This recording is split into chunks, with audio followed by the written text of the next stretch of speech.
condemned the crime as a serious crime which violated the national sovereignty of Iraq and rules of international law and human rights, stress the necessity to combat the impunity of perpetrators and bring them to justice.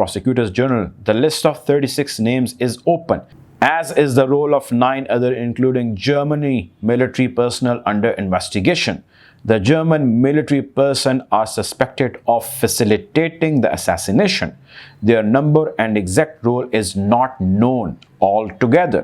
I suspect, I'm still not sure, if they are the ones operating at Ramstein Air Base. A source was quoted by Al Maidan as saying in October, asking to remain unnamed.